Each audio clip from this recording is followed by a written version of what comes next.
O, kaya mo nito. Ano tapos na yan? Balis yan. Ano tapos na yan? So, siguro kaya siguro yan. May banda, dito kanan ko talaga na balian.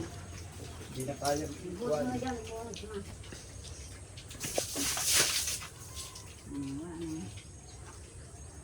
Ayun guys, at nakauwi na rin si Dagay dito. Hindi naglarga tayo ay hindi nasupply. Mapagupit daw po si Dagay ng buhok at yung gupit ko sa kanya ay maganda. Imported yan. Imported daw po yung gupit ko kaya Imported. magpapagupit naman ngayon si Dagay. Palalagyan ng bangs. Magpapalagay ka ng bangs? Parang kay Rona. Si Dora. Bagay naman kay Rona yung bangs tsaka yung gupit. Kaya huwag mong kahit sa'yo maigi. Oo, mamaya. Ngayon daw. Si Nanay ang iwan kasama si Tutoy at si Rona po ay nagpasok.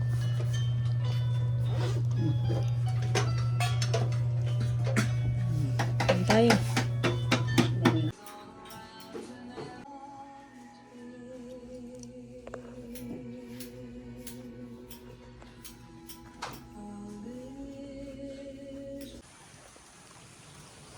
Ayun guys, ngayong umaga po ay nandito ulit po ako sa Babuyan. Mapunta po sa Babuyan. Si Dagay po ay galing Kalananay at dun siya natulog. Ay, may alaga na uli si Dagay o kambing. Kambing mo yan, Dagay? Ano mo ang kambing? Mahirap maglakad pa oh. Oh. Oh. Hirap pa maglakad. Nandito si Nanay. Ayun guys, at nandito daw si Nanay. Nagbabahog ng baboy.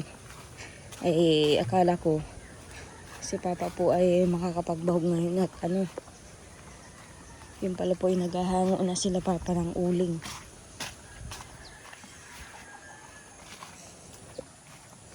Naghahango na ng uling sila Papa.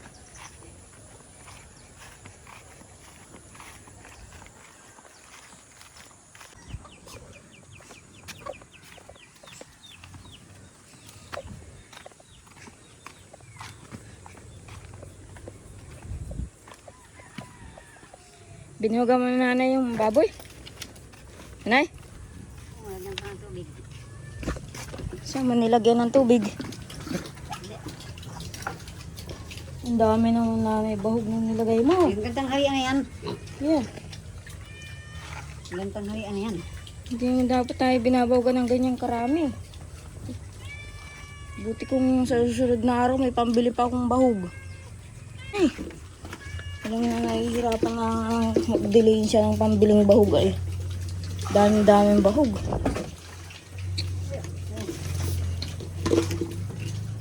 Nangangalap na pati.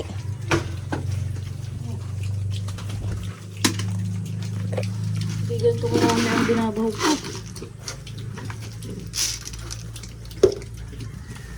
Kahit pa sabihin hanggang tanghalian yan eh. Dami.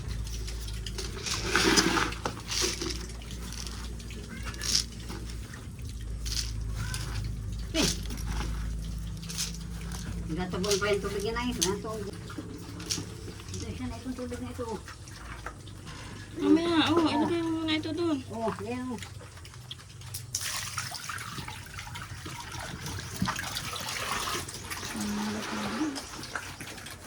Ito pa. Oh.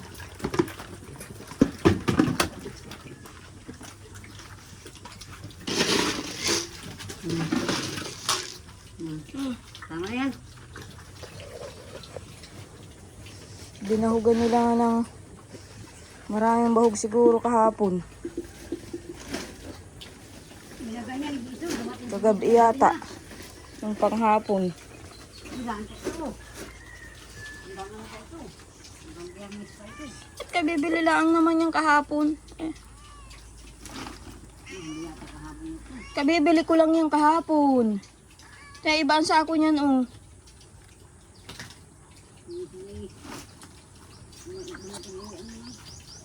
Kahapon ko lang yan binili. Halagang 500 yan.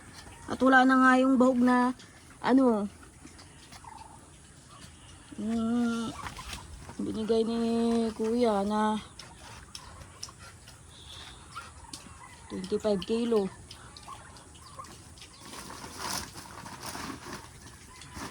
Kaubos nga niyan ay ano, maglalagay na ako ng ipa pang lahok sa feeds. Masasayang pag puro feeds.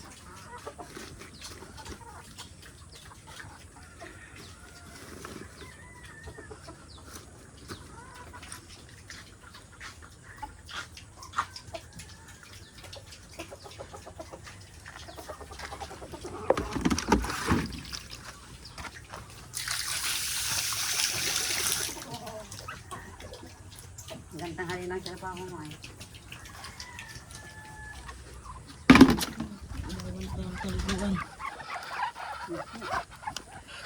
Di ka nagdala nanay ng bahog ng aso mo? Hindi mo kami nagsaing. Naglakad lang kayo? Ganyan.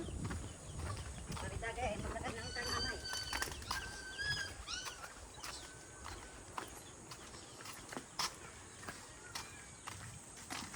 Mamaya na kayo balay.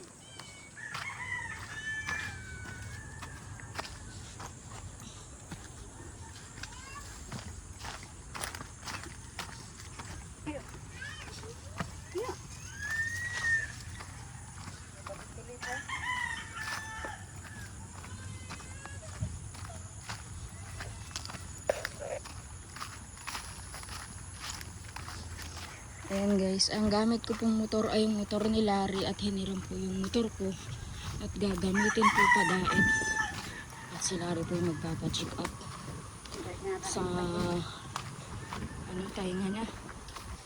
Bukas pa yun, maalis. Hindi na tuloy ngayon. Ha? Hindi na tuloy at may wala daw yung doktor. Oo. Bukas sila matutuloy padaet. Kaya bukas na lang sasauli yung motor ko. Testingin kung kaya magangkas. Yung motor pa naman yan ay ano, banking. Second hand po yan, nakuha ni Larry ay. Hulugan din po yan, kaso nga lang second hand na ay yupit. Kaya sa iyo tao. Banking nga po yung gulong.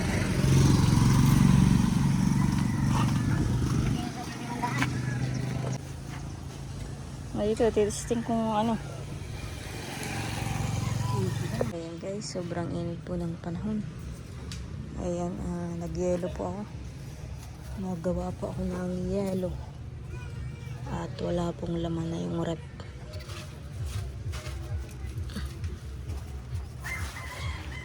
Ito muna ito sa rep. Ayan guys, luto po tayo nitong alamang na hipon. Gisa rin. Yan po ang aming ulam. Alamang. Malalaki naman po yung hipon o yung pagkahipon niya.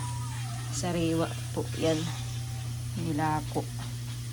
Guys, at dahil tanghali na, ayan, kakain na po si Dagay. Ulam ay ampalaya. Ayaw mo Dagay ng balaw?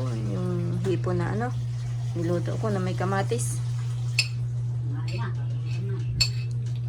Di ka pa nagsuklay oh. Si pinagsiga. Bagay sa iyo siguro Dagay kulot.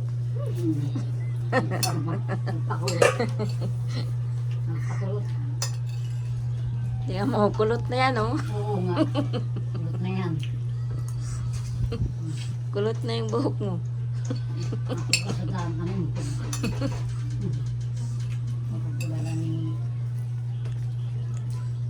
Wala pa si Rona, di pa nalitera. Yan. Mabot naman. Sinabi ko nga. Ang tanghali ay nga armasalan. Tanghali ang ano. Hindi tayo nagkain ng ano. Armasalan. Guys, at dahil nga po tanghali na, sobrang init po sa labas. Ayan oh, grabe ang init. Dahil nga po tanghali na, mapunta po ako sa babuyan at magpapaligo po ng baboy. Siyempre, dadalhan ko po si Ate Ije ng ulam. Biblihin mo. Yan. Dadaanan ko na rin po si ate dyan. Ay, didiretsuhin pala. At mapaligo rin pa ako ng baboy ay. Kina. Grabe ang init. Kapag jacket, nasa naman yung jacket ko.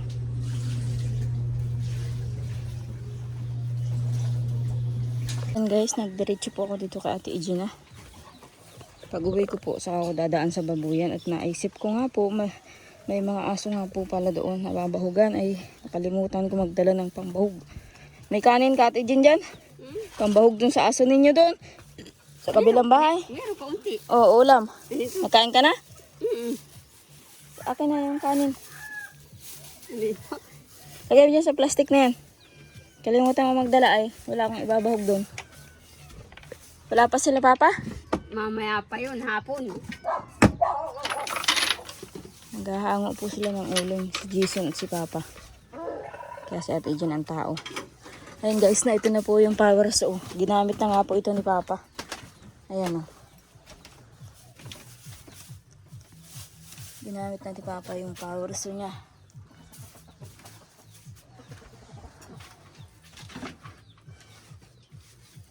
Ayun mo na at o. Hatid pa ako ng estudyante. Anong ulamin ng aso? Ha? Anong ulamin yun? Hindi yung makain, walang ulam. Eh, walang ulam. Tama na yan. Lagyan mo ng kaunting ulam. Nasaan ang ulam? Nasaan? Yung binigay ko sa'yo? Kunti. O, lagyan mo. Turugin mo. Turugin mo sa kanin.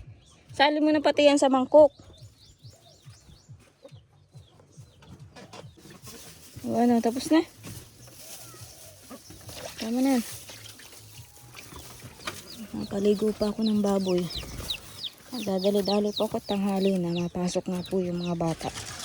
Si Rona po ay malitera na.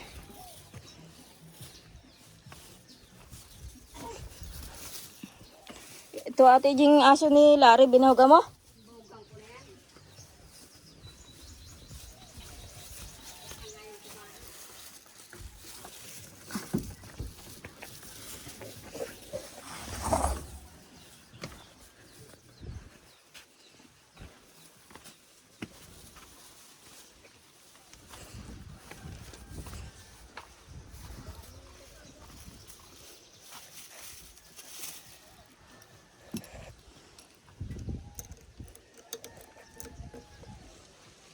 Ayan guys, at nandito na po ako sa babuyan. Nakapagbawag na ng baboy.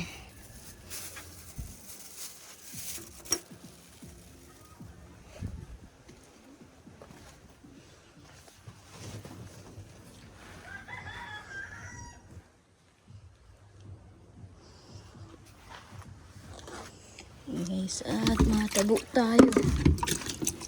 Pagtabo.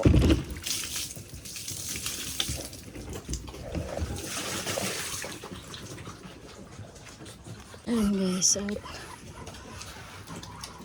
kumakain na po sila.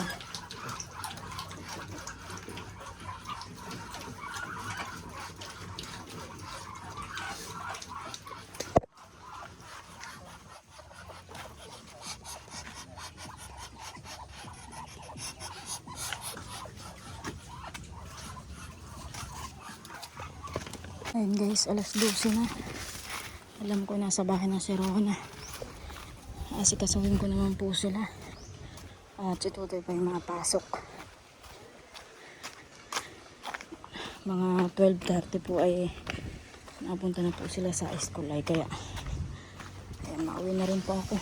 Tapos ko naman pong buhusan ng tubig yung baboy sa kabahugan. Ayan guys, at nabihisan ko na po si Tutoy. Naliguan ko na. Papasok na po sila. Nakain lang. Ihahatid ko po sila sa school. Pagkatapos po nilang kumain. Bilis-bilisan mo Rona at anong oras na yun? 12:30 na. Ano Rona, ready ka na. Bilisan mo na. At ihahatid na sa school. Tutoy, sakbat mo na yung bag. Ha? Bakit yan ang susuotin mong palda? Magsuklay na. Tutoy. Pasok na. Tutoy, pili ka. Bola. Tutoy, pili ka. Turok o pasok? Pasok. Ay, pasok. Ayan. Simula po guys, nang ma-injection ng si Tutoy, gusto niya nang papasok. Kaysa daw maturukan. Gusto mo ng turok? Ha? Pasok. Pasok na, no? Ay, pasok na. Ayaw na ng turok. Gusto na, ang suklay na.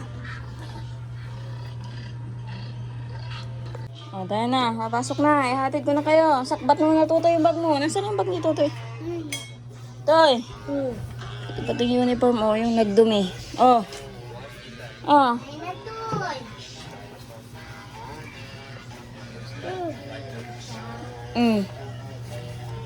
Kaya na, at mainit. Saksak to ay. Saksak mo nga dagay.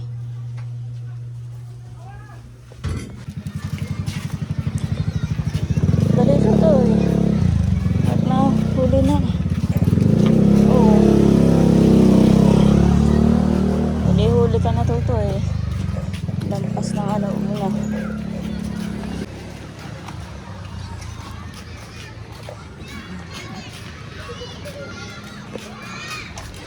Asa, bebe! Bebe! Ipi! Ipi! Ayun guys, pabalik na po kami sa bahay. Wala pang pasok si Tutoy. Walang pasok. Asan si Bibi? Dahil nga, pasok yun. Uwi na tayo sa bahay. Ayun guys, wala po palang pasok.